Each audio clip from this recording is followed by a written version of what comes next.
She wore the uniform, showed her ID, and followed every rule. So why did 2 officers still slam her in cuffs? The answer cost them everything. There wasn't anything unusual about the stretch of road outside Gahanna, Ohio. It was early, just after 7:30 a.m., and the chill in the air hadn't quite burned off. Sergeant Tamika Drury had driven that road 100 times before. She knew every bend, every pothole, every crooked road sign leading out of her neighborhood and toward the highway. Her 2014 dark green Toyota RAV4 was running low on gas. She hadn't eaten yet, so she figured she'd grab something small at the station before continuing on to the reserve base in Whitehall. Drill weekend. She didn't love it, didn't hate it either. It was part of her life, her rhythm. She pulled into the Sinclair station on Morse Road, tucked just behind a strip of shuttered businesses and a Dollar General. Not exactly the nicest part of town, but far from the worst. Tamika was in uniform. Fatigues pressed, boots tied tight. She wore her name patch and rank proudly across her chest. Her duffel bag sat upright in the back seat, packed the night before with her field gear. She glanced at it as she stepped out, feeling that same tug of discipline she'd carried for the past 12 years. Army Reserve wasn't her whole life, but it kept her grounded. As she slid her card into the pump and selected regular unleaded, her phone buzzed. A message from her mom checking in. Tamika smiled. "Always before a drill," she muttered. She typed a quick reply, then opened a protein bar and took a bite while the gas filled her tank. She didn't notice the white Chevy Tahoe pull in 2 pumps over. Not right away. Inside the SUV sat 2 uniformed police officers from a nearby suburb. One younger, tall with buzzed hair, the other older, heavier, and quiet behind mirrored sunglasses. The younger one pointed toward Tamika, said something that made the older man shrug. Tamika was putting the nozzle back when the first voice called out. "Hey, excuse me, ma'am." She turned. "Yes, officer."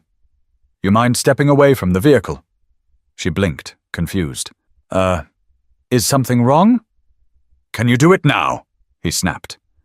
There was something in his tone, not just authority, but suspicion. It made her stomach tighten, but she stepped back, hands visible. The older officer got out and stood off to the side, saying nothing. The younger one approached directly. "You got ID on you?" "Of course," Tamika said, reaching slowly into her uniform pocket. "I'm headed to base. I'm Army Reserve." She held out her military ID with one hand and her driver's license with the other. The officer glanced at them, barely looking. "This uniform isn't a costume," she added quietly, not moving. "Who said it was?" he replied. "Got a call about someone loitering and acting suspicious, just doing our job." Tamika didn't say anything. Her eyes moved to the older officer. He still hadn't spoken, just watched. "You sure this ID's legit?" the young one asked. "Excuse me." "You heard me." She exhaled slowly. "You think I'm impersonating military?" He didn't answer. Instead, he took a step closer. "Turn around." Tamika blinked. "Are you detaining me?" He raised his voice. "Ma'am, I'm giving you a lawful command. Turn around, hands behind your back." She looked at the older officer again, hoping for reason. But he nodded once. Not sympathetically, just to signal compliance. Her fists clenched before she turned. "This is a mistake," she said, "and it's going to cost you." Her hands were yanked back, cuffs clicked tight. Too tight. She winced but didn't give him the satisfaction of a reaction. Someone across the lot yelled, "Hey, what's she even doing? That's a soldier!" The younger officer turned his head, annoyed. "Back off!" But Tamika wasn't thinking about the growing crowd or the eyes on her uniform. Her mind was already on the call she was about to make from the cruiser. The back seat of the police cruiser smelled like old vinyl and sweat. The door slammed shut behind her with a cold finality. Tamika sat upright, wrists still cuffed behind her. Her breathing was steady, but her jaw clenched. Her name tag was half twisted from the way they'd grabbed her. She stared out the window, watching as the younger officer swaggered around her vehicle like he'd just cracked a case. The older one stayed near the cruiser, arms crossed, eyes scanning the gas station like he was bored of the whole thing. Tamika spoke loud enough to be heard through the small opening in the plexiglass barrier. "I want to call my commanding officer." The younger one didn't turn. "You'll get your phone call at the station." "That's not how this works," she replied firmly. "This uniform gives me the right to contact my base immediately when detained." He finally turned. "You're being held under suspicion of impersonating military personnel. That's a federal offense." "Sit tight." Tamika didn't flinch. "I'm not going to sit here while you pretend this isn't racial profiling," he smirked. "No one said anything about race, lady. We got a call. We responded." She leaned forward. "You looked at my ID. You saw my license. My tags are in the window. You ignored all of that and cuffed me anyway. Why?" He stared for a moment, as if trying to decide whether to answer. Then he turned and walked away. Outside, a small crowd had gathered near the sidewalk. 2 young men were filming with their phones. A woman in scrubs yelled something about knowing her rights.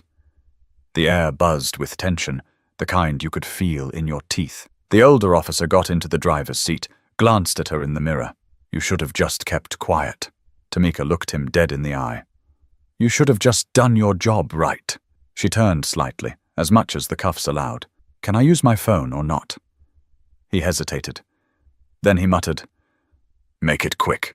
He reached around and dropped the phone into her lap without unlocking the cuffs. She maneuvered it awkwardly, twisting to tap the screen with the side of her thumb. 2 quick swipes. 1 number. It rang twice. "Tamika?" The voice was sharp. Alert. "Byron, I'm cuffed in the back of a police car in Gahanna. They say I'm impersonating military. I showed ID. They don't care." There was a pause. Then, "Who's the arresting officer?" "I don't know yet. No badge names shown." 2 of them.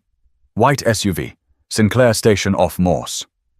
"I'm 5 minutes out. I'm calling command. Keep the line open." The call went quiet, but she didn't hang up. The older officer looked at her through the mirror again. "Who was that? Your lawyer?" She didn't answer. Outside, the younger cop walked back toward the cruiser, now visibly agitated. "We're getting heat out here," he muttered to his partner. "Somebody's already posted video. It's hitting Facebook."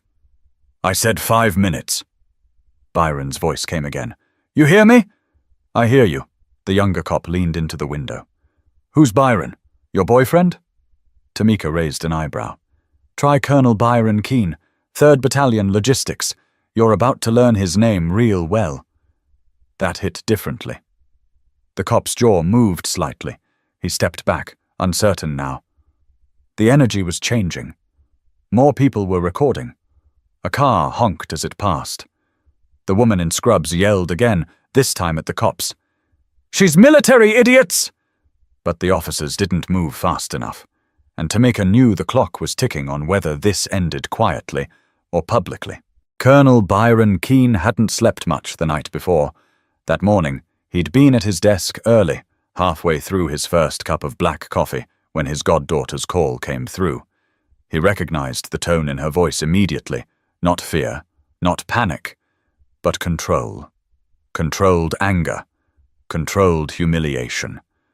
Byron wasn't just a ranking officer. He was the kind of man who made things move when others stalled. Born in Dayton, hardened by years in deployments and bureaucratic politics, he'd seen systems work, and he'd seen them break people. He wasn't about to let it break Tamika. He tossed the coffee aside, grabbed his car keys, and dialed on Bluetooth as he pulled out of the lot. "Dispatch, this is Colonel Byron Keene. I need to confirm the location of Officers Dorsey and Linford. I believe they've detained a service member at a gas station off Morse Road." There was hesitation on the other end. "Sir, we don't typically—" "I'm not asking for typical. I'm requesting verification of an incident involving one of my logistics officers in uniform, reportedly accused of impersonating military personnel." The line went quiet. "We'll check and update you, sir." "Good. You've got 2 minutes." Byron's next call was to a buddy in the city council. "Pull traffic cams and see if there's a cruiser sitting near the Sinclair on Morse. I need confirmation, now." Meanwhile, back in the cruiser, Tamika sat still. Her phone call hadn't ended. The line remained open. She wanted them to know someone was listening. You still with me? Byron asked again, his voice calm but firm. I'm here, she said. Crowd's growing. People are filming. Stay where you are. Don't move. Don't speak. Let them bury themselves. Too late for that. She glanced up at the younger officer, who was pacing now. He pulled out his radio. Dispatch, we've got a situation escalating. Civilian interference. Requesting backup. Tamika laughed under her breath. Backup? For what? One woman in cuffs? That comment didn't go unnoticed. The younger officer snapped. You need to watch your mouth, lady. Or what? You'll press harder on the cuffs? The older officer interjected from the front. You're not helping yourself. I'm not here to help you feel better about what you've done, she shot back. Byron's voice came back strong. They're trying to cover themselves now. I've got 3 calls out, including to public affairs. Video's coming in. It's already moving, and it was. At that very moment, someone had posted a 90-second clip on Twitter. It showed Tamika being handcuffed in uniform while trying to explain herself. Her calm voice contrasted sharply with the officer's tone. It was already being retweeted by local journalists. Inside a newsroom across Columbus, a young editor named Raina Cortez noticed it while scanning for leads. She clicked play, frowned, and then picked up the phone. Yeah, we've got something brewing near Morse Road. Military woman cuffed in uniform. You want me to follow this? Go. Get me interviews. Check if she's still on site. Back at the gas station, more cars had pulled in, but no one was leaving. A woman in a red hoodie called out, I got the whole thing on my phone. She told y'all she was military. The younger officer finally turned to the older one. We messed up. We should have checked her credentials properly. We can't walk it back now. Tamika turned her head toward them. You still think I'm wearing this uniform for fun? The silence that followed was heavier than the cuffs on her wrists. A new police SUV pulled into the lot. A lieutenant stepped out, a middle-aged black man with a buzz cut and no expression. He didn't approach the crowd. He went straight to the cruiser. He tapped on the window. Sergeant Drury? She looked up, surprised. Yes. I've been informed by Colonel Keene and reviewed the footage in real time. We're correcting this now. He opened the door himself and carefully uncuffed her. On behalf of this department, I apologize. Tamika didn't say anything right away. She stood slowly, rubbed her wrists, and looked directly at the 2 officers who had cuffed her. You're not sorry, she said flatly. You're just caught. But the apology wasn't the end. It was the start of something much bigger, and Tamika knew it. By the time Colonel Keene arrived at the Sinclair station, the lieutenant had already cleared the scene. Tamika stood beside her RAV-4, arms crossed, jaw tight. Her duffel bag was still in the back seat, untouched. The pumps had long stopped running, but she hadn't moved. Byron stepped out of his car without a word. They made eye contact, and for a moment, neither of them spoke. Then he gave a slight nod. Not approval, not relief, but acknowledgement. She'd held her ground. You okay? He asked quietly. She nodded. Yeah, just mad. Good, use it. Across the street, a local reporter was setting up a mic, trying to snag witnesses before they scattered. One of the bystanders, the woman in scrubs, was already giving a detailed account, phone in hand. They handcuffed her in uniform, she said into the mic. Didn't even ask questions. She had ID, she told them, and they still slammed her against her own car like she was lying. The video clip from earlier had hit over 60,000 views within 2 hours.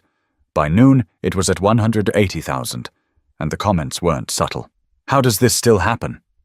They saw a black woman in uniform and still didn't believe her. Fire them both. Byron was already 2 steps ahead.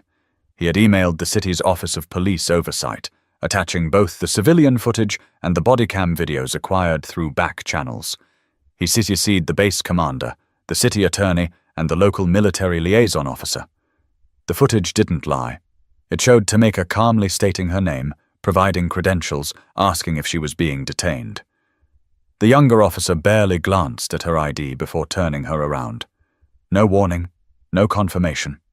But worse were the few seconds caught on the bodycam after she was cuffed, when the officers thought their audio was muted. The younger one had said, You think she's one of those fake vets? They've been pulling that stuff all year." The older one chuckled. "Real or not, she had an attitude. Let her cool off in the car." Byron stared at the screen as the footage played. Then he said out loud to no one, "Idiots." That afternoon, the police department held a quiet internal meeting. The two officers, Dorsey and Linford, were placed on administrative leave pending investigation. The PR rep wanted to release a statement immediately. The chief disagreed. "Too soon. Let it calm down." "It won't," someone replied. "Not this time." Meanwhile, back on base, word had already spread. Tamika's fellow reservists weren't surprised. Anger simmered beneath the surface. Not loud, but steady. "I've been in 15 years, one sergeant told another. "Never once got cuffed in uniform. Wonder why that is." Tamika didn't want to speak publicly. She ignored interview requests and blocked unknown numbers. She wasn't chasing headlines. She didn't need applause. She wanted accountability. Byron called again that evening. "You sure you don't want to put out a statement?" She sat on her couch, still in uniform. "No, the footage speaks louder." He was quiet a moment, then said, "They're going to spin it. Try to paint you as confrontational." She sighed. "Let them try." That night, one of the officers, Linford, gave an off-record comment to a local paper.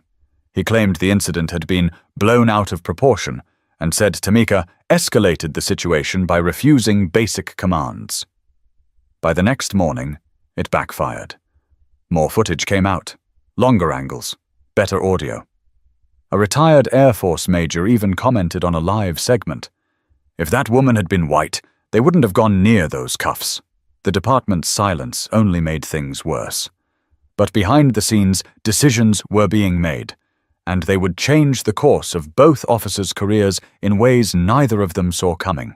By Friday morning, the footage had reached every major outlet in Ohio. It was no longer just a local incident. It was a headline, the kind that opened morning broadcasts and took over social media timelines. Army reservist wrongfully detained in uniform. Body cam footage sparks outrage in Gahanna.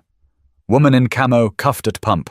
What went wrong? The Sinclair station where it happened had become a landmark overnight.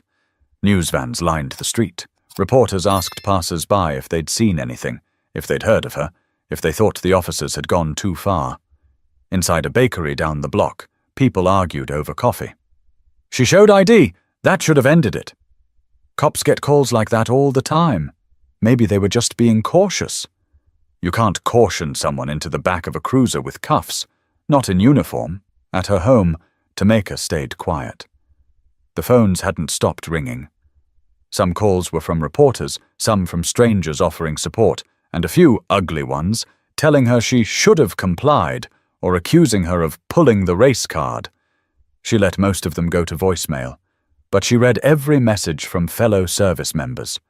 One said, "I've served 22 years. Never imagined I'd have to warn my daughter that even a uniform won't protect her." Another, "You did what many of us couldn't.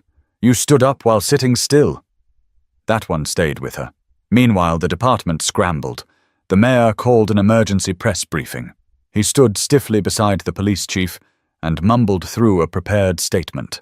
"This city does not tolerate profiling or misconduct of any kind. We have launched an internal review. We are in communication with military leadership and will address the matter with full transparency." But transparency came late. That afternoon, the Office of Police Oversight released a preliminary review, confirming that both officers had failed to follow standard identification verification procedures. More damning was their disregard for protocol involving military personnel. It was written clearly in their manual, procedures both officers had signed off on during training. Community groups rallied outside City Hall. Signs read, "Cuffed for serving," "Uniform protection," "Justice for Sergeant Drury." Tamika's name was now everywhere, even though she hadn't spoken to a single reporter. She had become a symbol. Not because she asked for it, but because people saw themselves in her. At a nearby high school, a teacher paused her government class and played the footage. "Watch this closely," she said. "Then tell me what you see." Not just what happened, but why it happened. And why it keeps happening. Back at the station, the chief was under pressure. "We need to act," his deputy said. "We've got every local outlet breathing down our necks, plus 2 national networks looking to pick it up. Do we fire them now or after the review?" "Fire them yesterday," the deputy muttered. Inside a quiet meeting room, officers Dorsey and Linford were brought in separately. Each was told the same thing. "You're being placed on immediate unpaid suspension, pending termination for conduct violations, failure to follow identification protocol, and unprofessional conduct." Dorsey tried to argue, claimed he feared she was a threat. "She was unarmed," the board member replied. "In uniform, with ID. And you cuffed her." Linford didn't argue. He sat down, said nothing, and signed the form. When news broke that the officers had been removed, reactions poured in. Some cheered, some called it overdue. A small segment defended the officers, saying they did their job under pressure, but the majority saw it for what it was, a wrong that had finally met consequences. At a small gathering that night, veterans lit candles outside the reserve base. They didn't chant, they didn't shout. They just stood there, in silence, in support. One of them, an older man in faded fatigues, held a sign that simply read, "We know what she stood for. Do you?" But even with accountability beginning, the question hung in the air. What happens next for Tamika? And what happens the next time it's someone else? Tamika sat on the edge of her bed, hands folded in her lap. It had been nearly a week since the gas station incident. She'd taken 1 day off from drill, just one. She didn't want people looking at her differently, treating her like some victim, some symbol. She wasn't interested in being anyone's cause. She just wanted her respect back. Her boots were lined up by the door, clean, laces tucked. The uniform hanging from the closet looked the same as the one she'd worn that morning, but everything felt heavier now. A letter slid under her door around noon. Not an envelope, just a single sheet, folded once. She picked it up. "Sergeant Drury, on behalf of the Gahanna Police Department, we extend a formal apology for the actions taken against you on the morning of March 12th. An internal review has confirmed multiple violations of protocol by officers Dorsey and Linford, both of whom have since been terminated. This letter does not undo what occurred, but it is the first step in our acknowledgement of wrong." It wasn't signed by the chief, just printed with his name. That told her everything she needed to know. A few days later, she was invited to speak at a city council meeting. They wanted a statement, just a few words. She declined. Politely. She didn't owe them anything. Instead, she drove to the VFW in Reynoldsburg. A few older vets had asked her to stop by. Nothing formal, just talk. Inside, a group of men and women, black, white, Latino, sat quietly at folding tables, drinking black coffee and listening. Tamika kept her voice steady. "I didn't want this. I just wanted gas and a protein bar. But I couldn't ignore it either. Not because I was angry, but because I know there are kids watching. And I can't let them think silence is the answer." Someone clapped slowly. Then more joined in. But she held up her hand. "I don't want applause. I want change." Back at City Hall, change came quietly. The department issued new guidelines for handling service members, including mandatory ID verification steps and required retraining on racial bias. A new liaison position was created between the department and the nearest reserve base. Small steps, but they happened. One of the younger officers at the precinct, Officer Reeves, sent her a message through the liaison. "I wasn't on shift that day, but I've watched the video 10 times. I'm sorry for how they treated you. I'm going to do better." Tamika read it twice before forwarding it to Byron. He replied with one word: progress. But progress didn't erase everything. At her local grocery store, a woman whispered to her husband in the next aisle, "That's the soldier who was on the news." Some looked at her like a hero, others with judgment, like she'd stirred the pot too hard. She didn't react, just kept walking. One Saturday morning, she ran into the woman in scrubs from the gas station. The woman introduced herself as Patrice. I just want you to know, Patrice said. You weren't alone that day. I saw it. I got your back. Tamika smiled for the first time in days.